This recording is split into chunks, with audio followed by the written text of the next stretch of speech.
Hello there, brother Bluebell, play me a tune today. The breezes on the meadow have made you look so gay.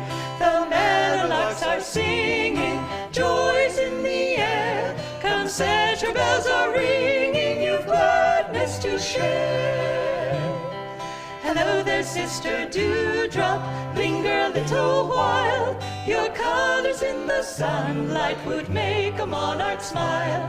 What need have I for treasures, diamonds or gold? The fairest of all pleasures are here to behold.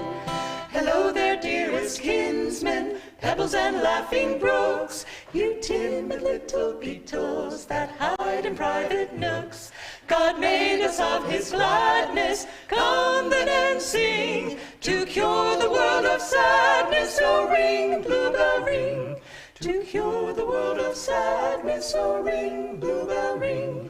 To cure the world of sadness, so ring, bluebell ring.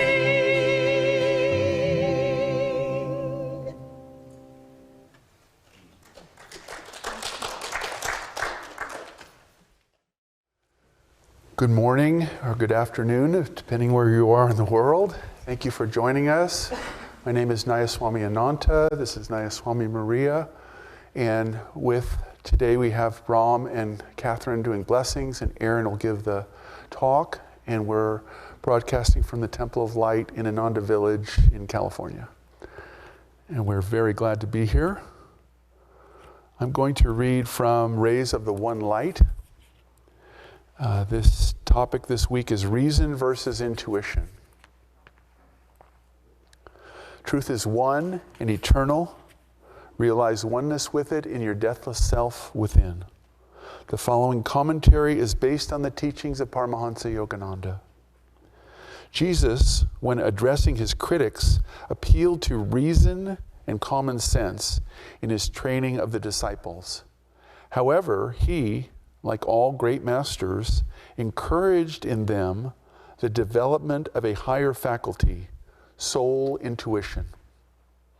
For it is only by intuition that spiritual perceptions are achieved. In chapter 16 of the Gospel of St. Matthew, we find Jesus drawing on the intuition of his disciples by asking them who they thought he was in reality. They immediately understood that what he wanted from them was a subtle answer, not some obvious reply based on his nationality, sex, and the like. Perhaps Peter it was, at last, who understood and answered the question on its intended level, the spiritual. Thou art the Christ, he said, the Son of the living God. And Jesus turned to him, saying, Blessed art thou, Simon, son of Jonah, for not by human nature was this truth revealed to thee, but by my heavenly Father. And I tell thee this also, thou art Peter, which is to say a rock, and upon this rock will I build my church, and never will the powers of darkness overwhelm it. Jesus was pleased with his disciple for relating to the question on its deepest level. Reason could not have given Peter that answer. The answer came through the faculty of soul intuition and proved him thereby to be a spiritually advanced disciple. It was his intuitive perception, that insight which cannot be shaken by tempests of reasonable doubt, that Jesus praised in referring to him as a rock. The church, he referred to, next, was the edifice of cosmic consciousness. Any outer church institution would have to depend, as in fact the Christian churches have always done, on the level of understanding of its individual leaders and members. Peter's intuitive perceptions could never have been passed on to an outward succession of prelates. Clarity comes by direct soul perception. Confusion results from excessive dependence on reason as the guide to understanding. As the second chapter of the Bhagavad Gita states, when your intellect, at present confused by the diversity of teaching in the scriptures, becomes steadfast in the ecstasy of deep meditation, then you will achieve final union with God. Thus, through Holy Scripture, God has spoken to mankind.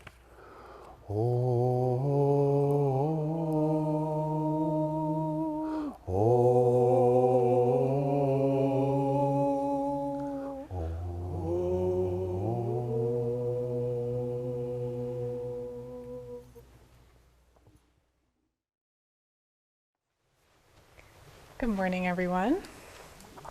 We'll start with a reading from Whispers, but I just want to say I'm thrilled to be here and thrilled to have all of you here with us, and especially our blessers this morning. What a wonderful occasion to be able to bring back these powerful ceremonies, purification and touch of light. It's been a while, and we can really feel that power, I think, this morning. So, this is Demand for the Rising of the Aurora of Intuition. Infinite Spirit, thy presence is hidden equally behind the warm rays of the sun and the cool light of the moon. Those lights, though welcome and wonderful, reveal only Mother Nature's splendor in matter. They reveal not thee. To me, they are therefore darkness. Thy all-revealing, majestic, and supreme light shines not on, but from within, the center of everything, therefore creating no shadows. Shadows in this world reduce light itself to non-light. In theory, I have known this. Now, Lord, take all darkness away from me. Wherever I sit with eyes shut, enclosed in my own darkness, cause to blaze upon me in glory the aurora of intuition, that suffused in its light I may gaze raptly on thee with worshiping eyes. Sometimes I think between Whispers and Swami's music and the Festival of Light, there's really not much need for much of a talk, but I'll share a few things anyways. It just speaks to the power of what Swami brought us through his music and through these ceremonies, that they really say all that needs to be said. Our topic this morning is reason versus intuition, which is really a perfect topic for our times. We look around and we see how much confusion there is and how much misunderstanding, even with all the information that we have access to these days. There's so much confusion and misunderstanding, and as it says in the reading, confusion is the result of excessive reliance on reason to guide our understanding. And not having that calm feeling, that intuition to guide our reason, we're lost without that, really.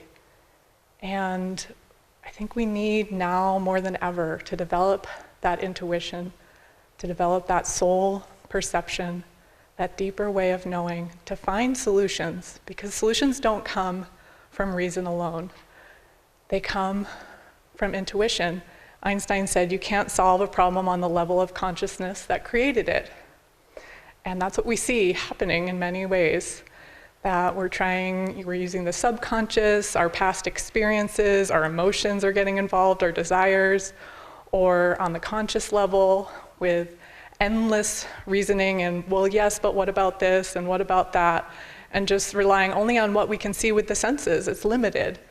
And it's only through superconsciousness, through our intuition, that we're able to really tune into the bigger picture, to really understand. We start to see, Swami says, the problem and the solution as one whole, right? They go hand in hand, that in the problem itself is the solution, but we're only able to tune into that when we use our superconsciousness, when we raise our consciousness to that higher level. And as Yogananda in that beautiful poem, Samadhi, it's a description of that superconscious state. He says, knowing, knower, known as one. That it's not this external understanding, it's from within. That we truly understand and know what to do and how to solve the problems that we see around us, in our own lives, within us, and in the world around us. Yogananda said that intuition is our sixth sense, that, we're limited by our five senses. We can only do so much with that. And so we need to develop that sixth sense of intuition in order to really know truth. And I had an interesting experience a couple of years ago. Before I came to the village, I was going through a challenging time, and I don't know if any of you have had a challenging time like this, where it's just one thing after another, to the point where something else happens and you think, gosh, really, Divine Mother? And you kind of have this moment where you can either laugh or cry. And so I chose to laugh in that moment, in that situation. And when people would ask me how things were going, how's this situation, I say, well, it's helping me to develop my sixth sense, my sense of humor.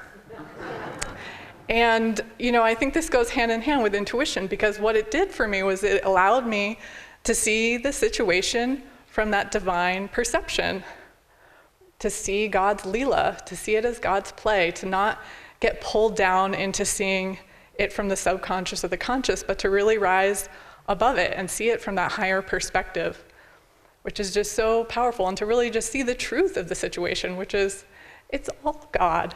It's all God's play, and don't worry about it, it'll work out. In the reading, it says that Peter understood and answered the question on the level which it was intended, the spiritual. And this is the opportunity we have in every situation, to understand, to respond to life on its intended level, which is the spiritual. God doesn't want us to suffer. We suffer from wrong use of our reason. And when we tune in on that higher level, we're able to understand, right? We can relate to life appropriately from that higher level.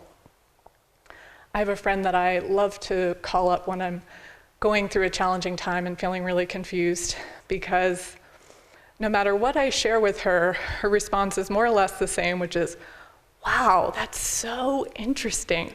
I wonder what Master's trying to do for you. I wonder what lesson, wow, that's amazing. I wonder what Master has for you to learn in that. And she's so genuine. It's so just this genuine enthusiasm and curiosity for just the adventure of the spiritual path. And I find that just so delightful. I love to see things from that perspective, because that is that intuitive, divine, super conscious perspective. We have this opportunity, that everything that comes to us is a blessing from the divine, meant for our spiritual evolution, that there's always a lesson, there's always a reason for everything that's unfolding. We just have to try and see it from that right perspective. And if we're confused or we're upset, we're not there. We're not on that super conscious level. It's just a reminder. I was thinking of intuition as sort of the opposite of judging a book by its cover, right? That when we use our intuition, we're tuning in on a deeper level, right? And we're tuning into that hidden potential, what we can't see with the eyes, what we can't see or perceive with our senses. And I had an interesting example of this. I was helping Maggie, our friend Maggie, in the costume shop. We have a costume shop here at Ananda Village, and I was helping her, and she was showing me, all the wonderful things she finds at different thrift shops and what she's going to do with them. And she brought out this kind of scraggly black scarf piece of fabric, and I looked at it and I was like, didn't really know why she was showing me this, but she was so excited. She was like, look what I found. As soon as I saw this in the thrift shop, I knew I was going to take this, and it was, she had all these ideas what she was going to make out of it. And it was like, wow, I totally did not see that. I don't think I would have looked twice at that if I'd seen that anywhere. But she had that vision, that creative, super conscious vision that was beyond what most of us might have seen in that situation. And that's the creativity that we need today, that we need to tune in and look beyond what we can see with our eyes, what we can perceive with our senses, and really see what's that higher potential, right? Yogananda says that reason has revealed only 1/1,000,000th of the nature of reality. 1/1,000,000th through reason. And so if we're only taking in and understanding things from what we perceive with our senses, we're limited in what we can experience. We're limited in what we can understand and how we can perceive and what we can become, really. But when we start to tune in on that deeper level of intuition and see beyond the outer reality, we're able to perceive a higher potential within ourselves and with the people and the circumstances around us. I had another interesting experience of this.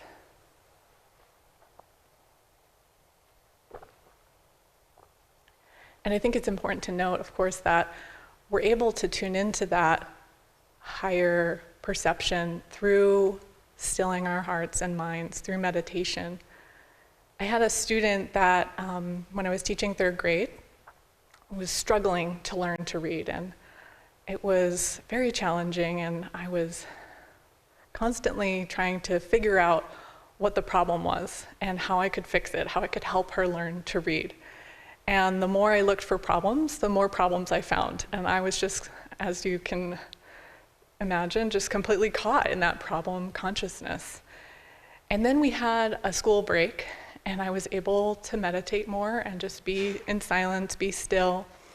And as we were coming back from the break, I started to just tune into the situation in a kind of a totally different way, to just kind of see her in a completely different way and realize that maybe learning to read isn't the most important thing in this moment. Maybe there's a bigger picture here.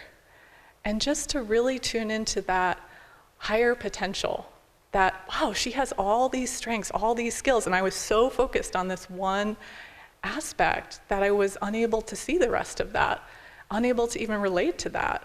And so by having that, bigger perspective, we could work on those issues, but I could do it in a totally different way with a totally different consciousness, a totally different attitude. And I realized there was nothing to fix. The only thing that needed to be fixed was my consciousness.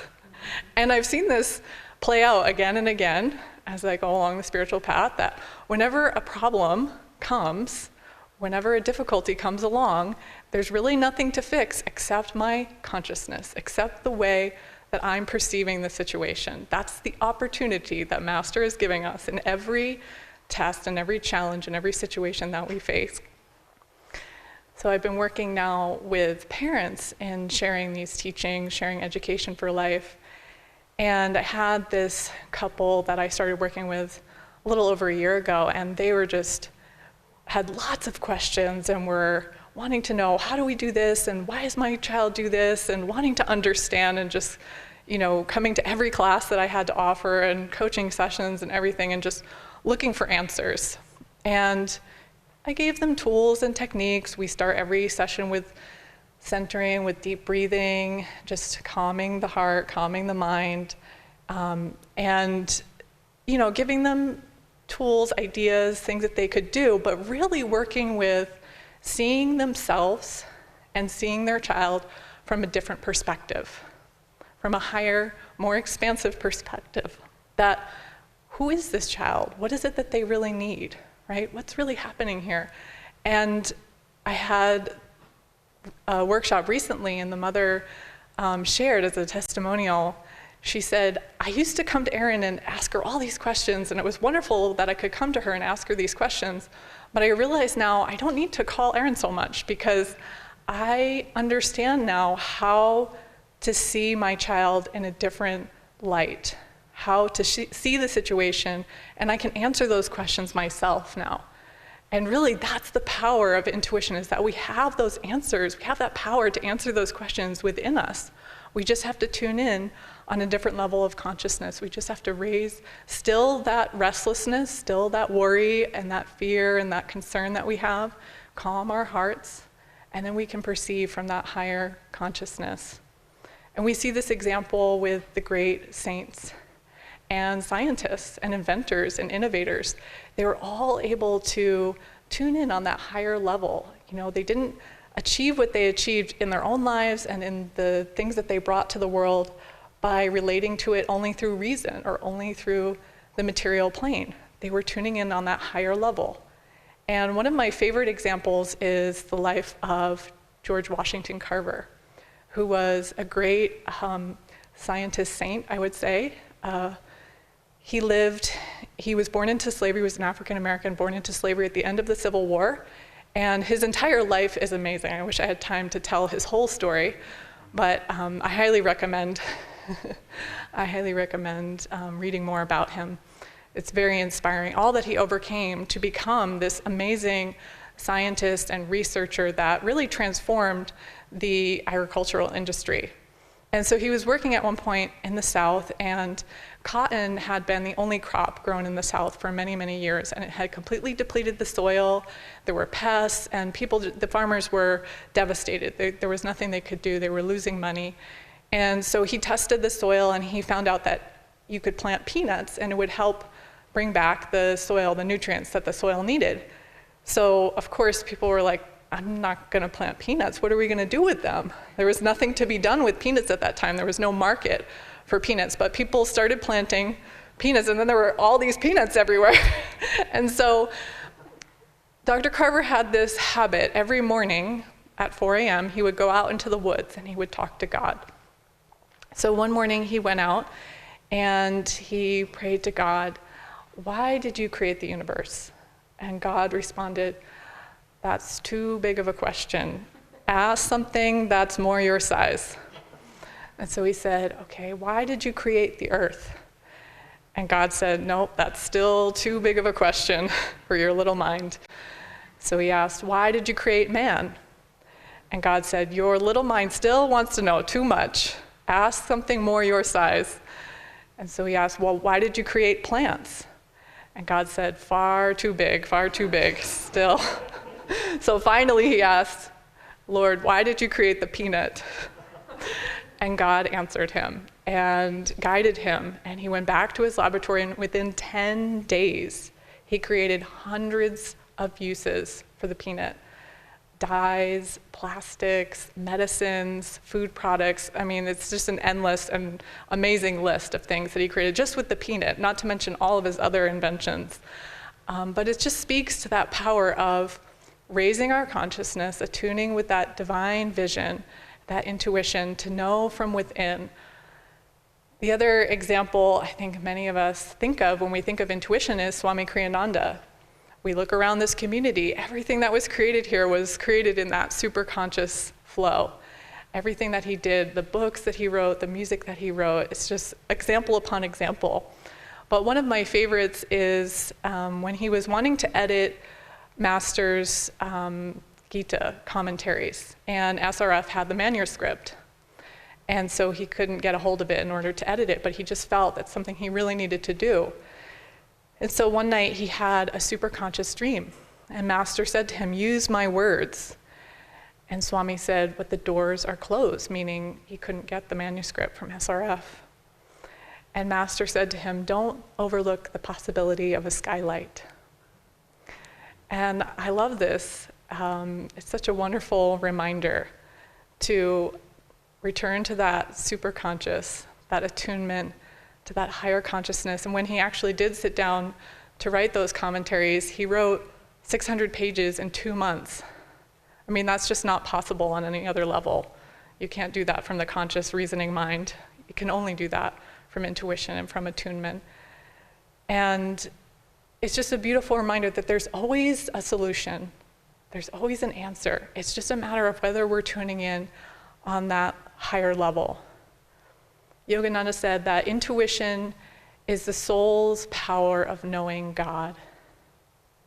And that's what Jesus was talking about when he said that intuition is the rock upon which he'll build his church. It's that power to know God that we all have within us. That's the rock that's going to allow us to stand unshaken amidst the crash of breaking worlds. It's that inner knowledge of God's presence, of God's truth. No matter what's happening in the world, everything can be falling apart. Everything can be going against our rational reasoning mind. But from within, we touch that in meditation. When we get still, Lahiri said, solve all your problems through meditation. It's not that we go into meditation, we get all the answers.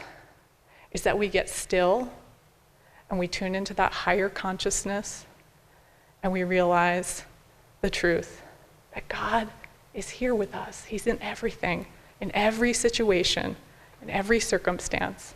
And we start to tune into, what is it that God, what is it that Master wants us to learn from this situation?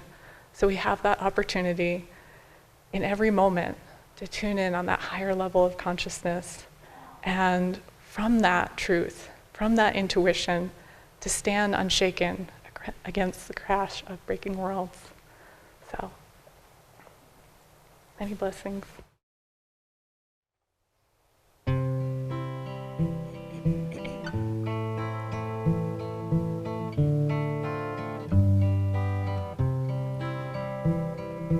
Peace gave us the mountains, peace gave us the sky. Nightly when starlight enfolds us, peace is its lullaby.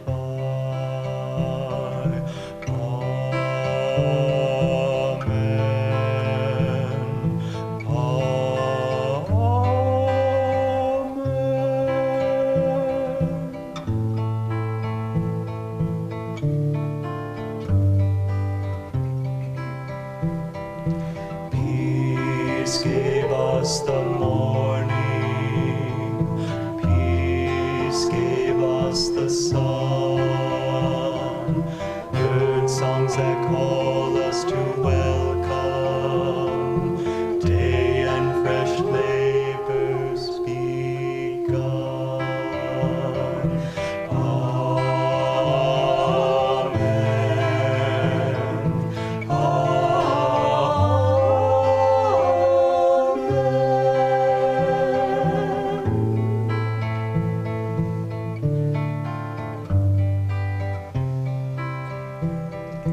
Peace gave us the seasons, peace gave us the rain, cool clouds that gather to bless us, mist hands that soothe away pain. Amen.